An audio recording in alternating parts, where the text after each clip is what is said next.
जय श्री कृष्णा, राधे राधे। आज इस वीडियो में मैं ज्येष्ठ मास महात्म्य का दूसरा अध्याय लेकर आई हूँ। इस अध्याय में हम ब्राह्मण मोक्ष महात्म्य की कथा सुनेंगे। इससे पहले प्रथम दिन का प्रथम अध्याय मैंने अपने चैनल पर डाला हुआ है। आज हम दूसरे अध्याय का श्रवण करेंगे।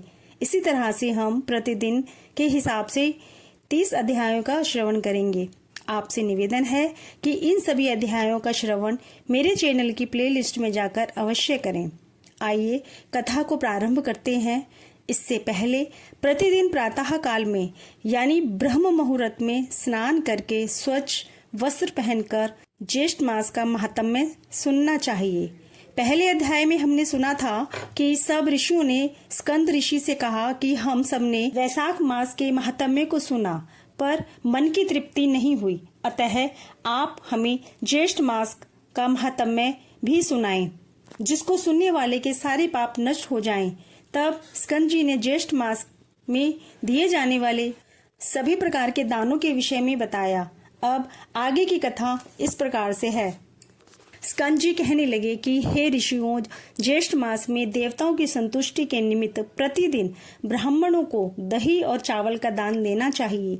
चावल और दही के दान की महिमा कहने में शिवजी भी असमर्थ हैं। फिर लोक के निश्चयार्थ मैं कुछ कहता हूँ। हे विप्र लोगों, अलकापुरी में गौतम नाम का एक ब्राह्मण रहता था। वह धर्म शास्त्रों और प्राणों का ज्ञाता परंतु द्रव्यहीन और महादुखी था। उसने अपने कुटुंब के पालन पोषण के लिए समस्त कर्मों को किया और शुभ तथा अशुभ फलों को जानता हुआ भी वह हर प्रकार के दान को ले लेता था। फिर चोरों का साथी होकर चोरी करके भी जीविका करता रहा, परंतु फिर भी जब उसे कुछ धन प्राप्त न हुआ तो वह दूसरे देश को चला गया। वहां समस्त कुटुंब को त्याग कर वह पाप बुद्धि बलि में दिए गए प्रेत पिंड की जीविका को क्षुधा से आतुर होकर करने लगा। इस प्रकार शमशान में रहकर बलि खाने वालों के साथ सब करने लगा और त्याग कर बलि भोजन करने लगा और शक्तिहीन वृद्धावस्था से जीर्ण तथा क्षीणायु हो गया। भोजन करने पर उच्छिष्ट पात्रों को तथा समस्त बलिदान देकर उसके अन्न को कौओं तथा दूसरे पक्षियों को देकर स्वेच्छा से उस ब्राह्मण ने स्वयं भी भोजन किया। इस प्रकार ज्येष्ठ मास में उसने कौओं और अन्य पक्षियों को जो अन्न दान किया, बलिदान किया, किंतु जानकर नहीं किया। जब इस पुण्य कर्म के पश्चात कुछ दिनों में उसकी मृत्यु हो गई, तब यमदूतों ने आकर उसको पाश में बांध लिया और जब उसको यमलोक में ले जाने लगे तब वह रोने लगा। उसके रोने पर यमदूत उसको और मुद्गरों से मारने लगे, परंतु इसी बीच में विष्णु भगवान के दूत वहां आ गए। विमान पर सवार उन विष्णु दूतों ने यमदूतों को अलग हटा दिया और दिव्य देहधारी उस ब्राह्मण को विमान पर बैठाकर स्वर्गलोक में ले गए।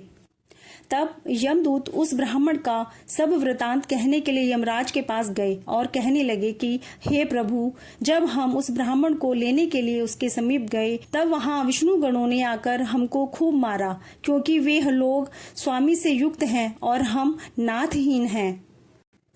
अब हम लोग क्या करें? आज से आपकी सेवा नहीं करेंगे। दूसरे व्यापक स्वामी के पास जाते हैं, उनकी सेवा करेंगे।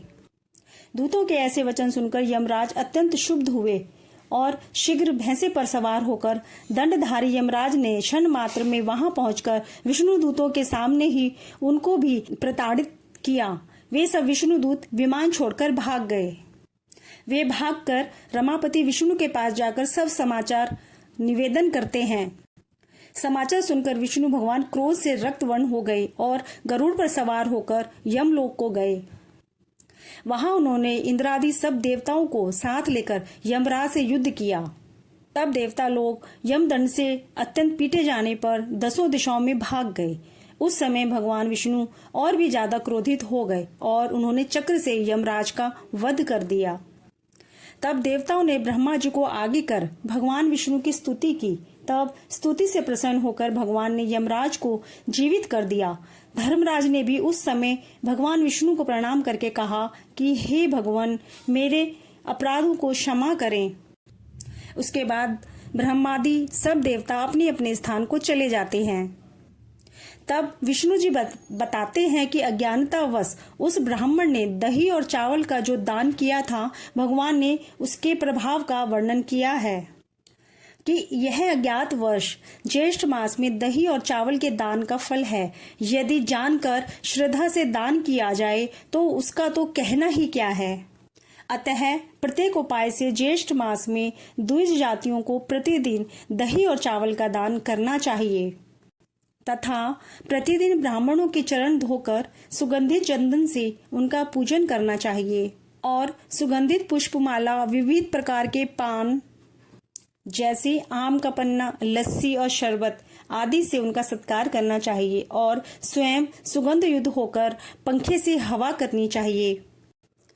तो हे ब्राह्मणों, इस प्रकार जो ज्येष्ठ मास में स्नान, दान और पूजन आदि करते हैं वे लोग परम गति को पाते हैं। इस प्रकार से श्री ज्येष्ठ मास महात्म्य का ब्राह्मण मोक्ष प्रदान वर्णन समाप्त होता है। जय श्री कृष्णा। राधे राधे।